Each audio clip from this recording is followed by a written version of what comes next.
I've been using the Redmi Note 14 Pro Plus for almost a month now, and before you buy it, there's something you need to know first. There are two kinds of Note 14 Pro Plus. One has a 200 megapixel main camera and a 5110 mAh battery, which we have here. The second one is the dual 50 megapixel camera with a 6000 mAh battery. I initially thought I had the one with a bigger battery, but it turned out to be the opposite, and I'm assuming this is the same model we're going to get here in the Philippines. But if you're in India or China, as far as I know, you're getting the dual 50 megapixel model. Spec-wise, I'm a bit jealous because I would rather have the one with the bigger battery, but as for the price, I'm not sure yet since this video was made before the launch, so I will leave the prices in the description box below as soon as they become available. However, that's not going to stop us from reviewing this phone. In this video, I'm coming from the perspective of someone who wants a premium phone at a reasonably affordable price. I also think that's the target market for this one, so if you're complaining about the performance or the headphone jack or whatever, that means you're not the target market. This is not for you and you're better off looking elsewhere. But for those who are the target market, I am glad to report that this is a very good phone in all categories. It has a fast, bright, and premium quality display, a speedy performance that can actually play modern games, and decent cameras.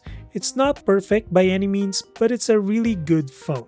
As far as the upgrade path goes, if you're coming from the Redmi Note 13 Pro Plus, it's not worth the price. But if you're coming from a Note 12 Pro Plus or older, there's a big difference as far as the specs and software support goes.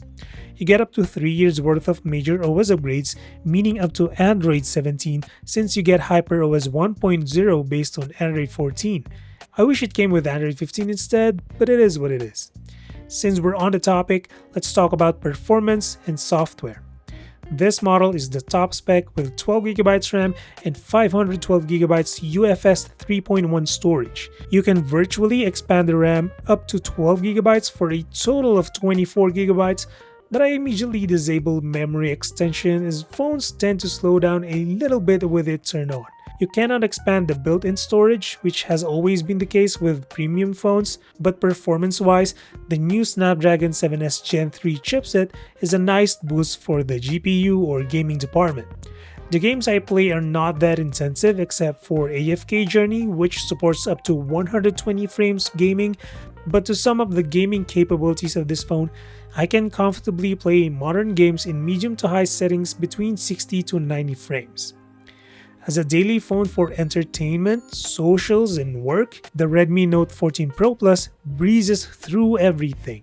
Whether you have something playing or downloading in the background while scrolling through endless auto-playing videos in social apps, you won't feel any slowdowns. The chipset has no problem rendering all 120 frames per second every single day. If you were thinking of missing out on AI features because this is running an older version of Android and HyperOS, you would be wrong. Xiaomi managed to include AI features here for what it's worth. In the settings, scroll all the way down and tap AI services. There, you'll find all the AI stuff included.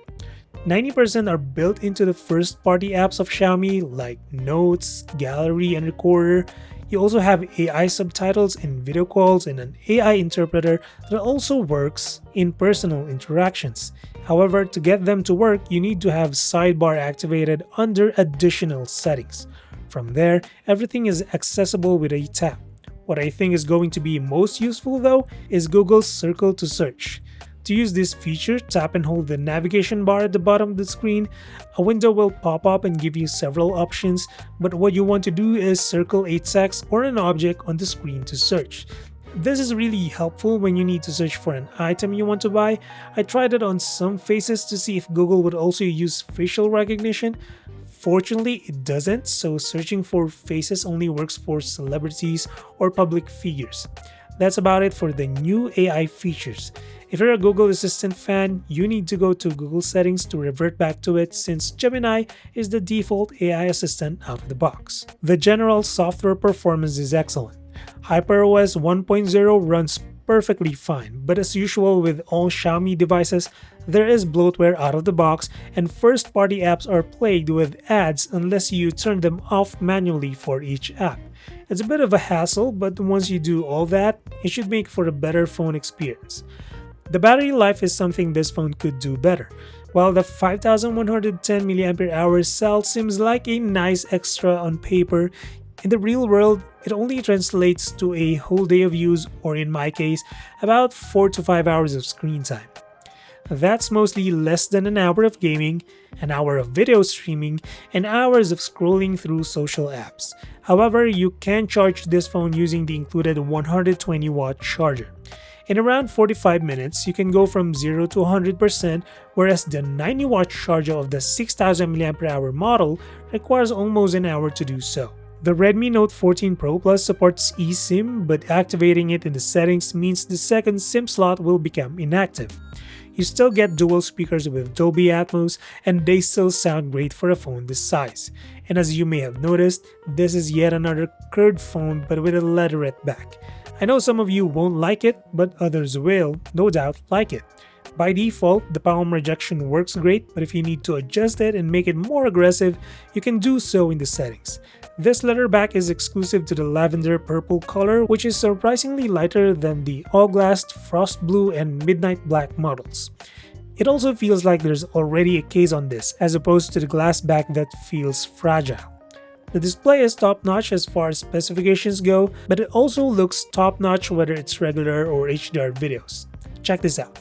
6.67 inches AMOLED display with 120Hz refresh rate, 1.5K resolution, 12-bit color depth, 5 million to 1 contrast ratio, Dolby Vision and HDR10 Plus certified, 1920Hz PWM dimming, 2560Hz touch response rate in Game Turbo, and 3000 nits peak brightness in HDR.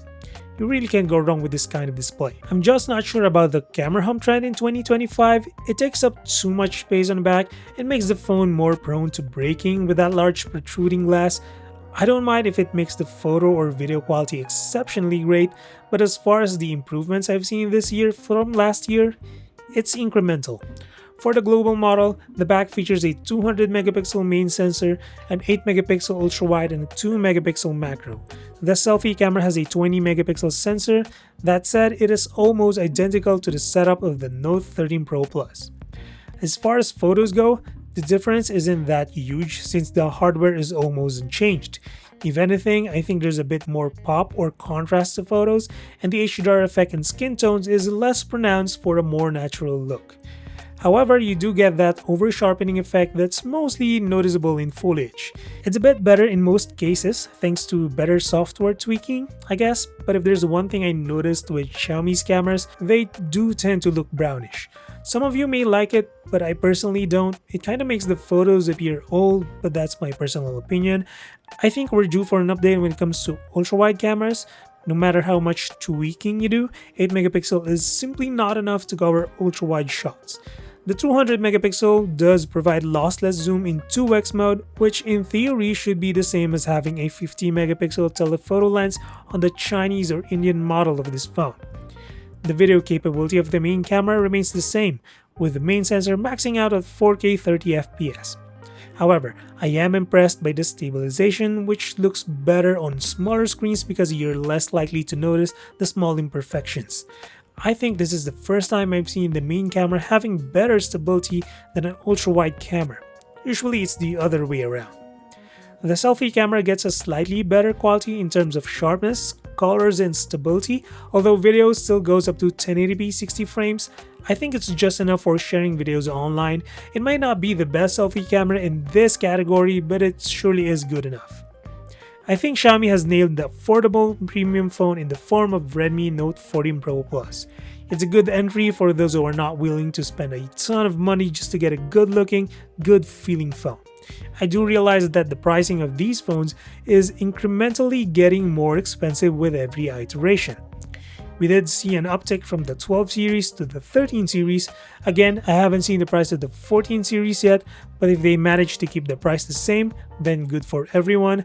But if not, It just makes this phone a little bit harder to recommend.